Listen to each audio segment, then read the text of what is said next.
What's going on, guys? Welcome to my channel. My name is Nick Theriot, and today I have a new video for you guys on optimization and scaling of Facebook ads in 2021. What do you need to do to optimize your ads and scale? Some stuff to look out for, some things that I've learned over the past that can be very beneficial to you. So before we get started, make sure you hit the like button below and hit that subscribe button if you're new to the channel for new videos every other day, just like this one. So with that being said, let's get started, guys. All right, so optimizing ads in 2021. What's some stuff that you may need to know, learn about and stuff, and even scaling too. We'll talk a little bit about scaling, all that good stuff. But the first thing first is before you can scale, you need to optimize.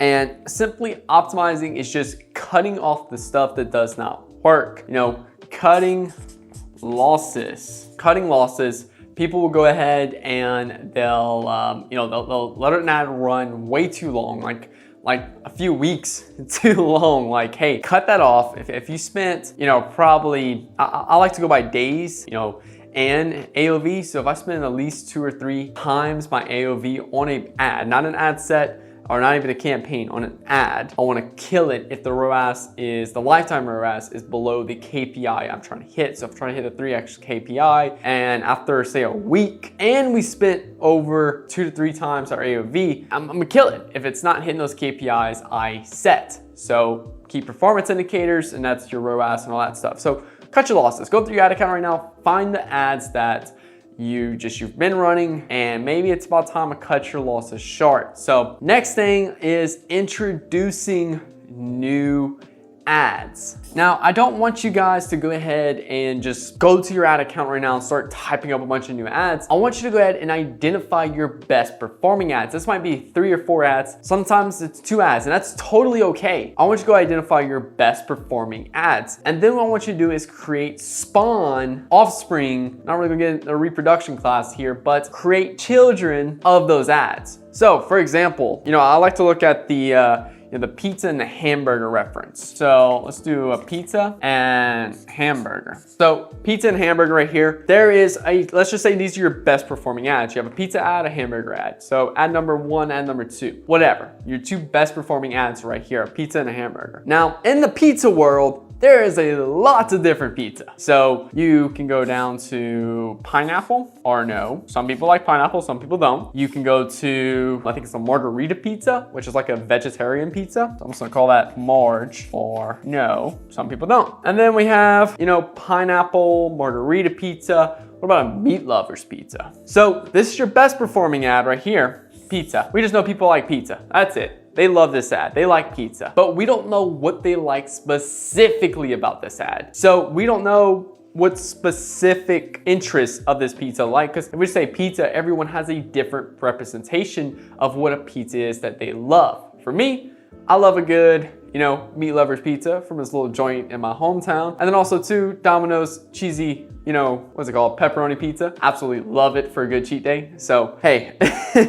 Anyway, so you have your pizza, but then we have the people who like pineapple, we have the people that like margarita, and then we have the people that love a meat lovers. So with paid advertising, this is your best performing ad. Let's just say it's a video of you and your product on a desk, okay? So now we know what video works. We know this particular product works because we're promoting an ad, and then, this location works, maybe this specific color of that product works, but we never tested a different location. What if we did a photo instead of a video? So a pineapple or no, or margarita or no. So, maybe video, do a different style of advertising in terms of a photo, do a video. Maybe you already have a video, maybe do a photo of your best performing ad. Maybe do a collection ad or a carousel ad instead of, just a single photo ad. Right now your product is red in the picture. You have a product that has multiple different colors. Try doing a green product. Your meat lovers. The product is taken on your desk in your office. Take the photo of it outside in nature and show off some of the visibility in the environment and stuff you're in. So what you're doing is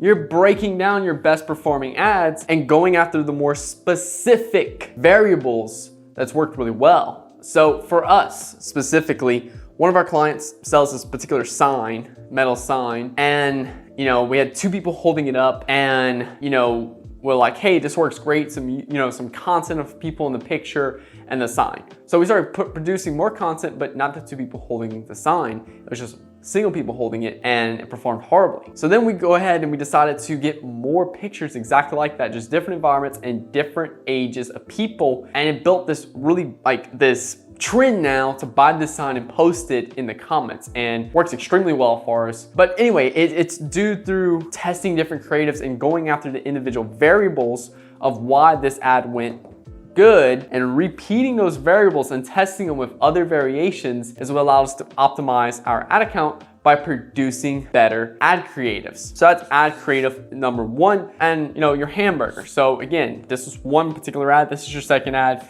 You can go after all the different types of hamburgers people like, Swiss cheese or no Swiss cheese. Some people like a very spicy hamburger, some people don't. So all hamburgers, just different variations. So break down those variations, those variables inside of your main 2 or 3 ads. Sit down on a piece of paper and really think about what made these particular ads successful, and you can find some really good breakthroughs inside your advertising campaign. So that's how you're gonna optimize your ad account better, because you're gonna produce better ads. So cut your losses short, produce better ads, produce better what works, and you can also do the same exact strategy right here for ad sets as well. So let's say, for example, your best performing audiences is a purchase LLA 25 to 30 years old or 25 to 55 years old, all for gender. Well, break it up to female, one for an ad set for female, one an ad set for male.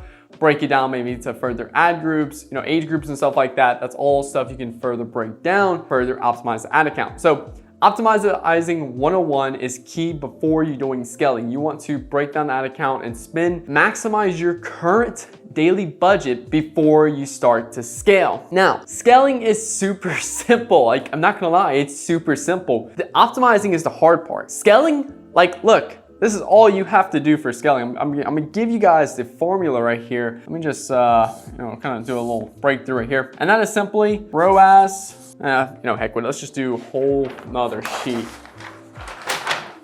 All right, so scaling. Let's do ROAS greater than, and let's put lifetime ROAS greater than whatever your KPI is. So I'm just gonna put KPI. But let's say, for example, my break-even ROAS, or what I'm feel comfortable with scaling at, is 3x. Then my lifetime ROAS is greater than KPI. Lifetime ROAS is greater than 3x. Then we're gonna do increase budget by 20%. Boom. And you run this once a day. Boom. You can do this all your campaigns. If you don't even want to be targeting campaigns, make sure you also add in another thing for frequency. If you're on a retargeting campaign, you're a lot more susceptible, or there's a lot higher percentage that when you start to scale, your frequencies can get blown out of proportion. And when it gets blown out of proportion, what's gonna happen is you're gonna aggravate your audience. So just same thing right here, but also let's do and if frequency less than 3.0. Houston, we're having a malfunction over here. So if lifetime ROAS greater than KPI, so 3x, whatever your break even or whatever your ROAS is you feel comfortable with scaling, increase budget by 20%. And if frequency is less than 3. That's your formula for scaling. The other way is simply just duplicating that ad set or campaign at a higher level. That's it. But in order to scale, in order to do this, you have to do all of this first. So you have to do all of this first right here before you can scale. A lot of people want to scale without doing all of this stuff, the hard work, the stuff that takes time, and is why a lot of people partner with my digital agency, Theriot Solutions, because we go ahead and we have the time and we specialize in all this optimization, spending all the time creating new ads, creating new ad copy, testing new creatives and stuff, because yeah, it's easy to scale, but it's not easy to do this. This is why people work with an agency. So if you're an e-commerce business owner, you're spending over $1,000 a day in paid advertising, and you're looking to scale further to maybe $200,000, $300,000, $400,000, $500,000 per month in revenue, then click the link below to book a call with this. We'll hop into your ad account and stuff, and we'll take a look at everything you got going on. We'll audit your brand and all that, and figure out exactly how you can scale your business. So if you're doing below that, below $1,000 a day in paid advertising in terms of spend, keep watching my videos to deliver enough free content and value on here to where you can go ahead and get to that point with no problem at all. So I hope you guys enjoyed this video. Again, really doubling down on optimizing your ad account on best performers and cutting your losses short, and then scaling up with a simple rule in place so that way you can really grow your business. Now, if you enjoyed this video, make sure to hit the like button below. And if you're new to the channel, hit that subscribe button for new videos every other day on this channel. Well guys, it's about that time. Again, my name is Nick Theriot, and I hope you enjoyed this video, and I'll see you guys later. Peace.